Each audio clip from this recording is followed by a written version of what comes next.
সবাইকে জানাই good morning. সকালে চলে এসে একটা পাস্তা রেসিপি নিয়ে। এই দেখো পাস্তা। এবার আমি পেঁয়াজ আর লঙ্কাগুলো ফটাফট কেটে নেব। পেঁয়াজ লঙ্কাগুলো কাটা হয়ে যাচ্ছে আমার। ব্যাস, পেঁয়াজ লঙ্কাগুলো কাটা হয়ে গেল। এবার একটু জল বসিয়ে দিয়েছি, জলে একটু সাদা তেল আর একটু লবণ দিয়ে দিয়েছি। তারপরে আস্তে আস্তে ওর মধ্যে পাস্তাগুলোও ঢেলে দিয়েছি। দেখো পাস্তাগুলো প্রায় সিদ্ধ হয়ে গেছে। পেঁয়াজগুলো কেটে দিয়েছিলাম, ওগুলো ধুয়ে নিলাম। এবার অল্প একটুখানি তেল দিয়ে আমি এবার ডিমটাকে ভেজে দেবো। আর ডিমটাও ভাজা হয়ে গেল প্রায়। এবার আরেকটু তেল দিয়ে তার মধ্যে পেঁয়াজ আর কুচানো লঙ্কাটাকেও দিয়ে দেবো।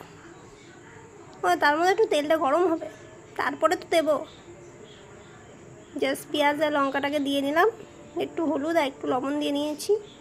এবার দিয়ে দিলাম পাস্তাটাকে দেওয়ার পর হালকা পাতলা নাড়াচাড়া করে ডিমটাও দিয়ে দিয়েছি। ব্যাস, আমার পাস্তা রেডি। এই দেখো, খুব সুন্দর হয়েছে, টেস্ট হয়েছে। বাই।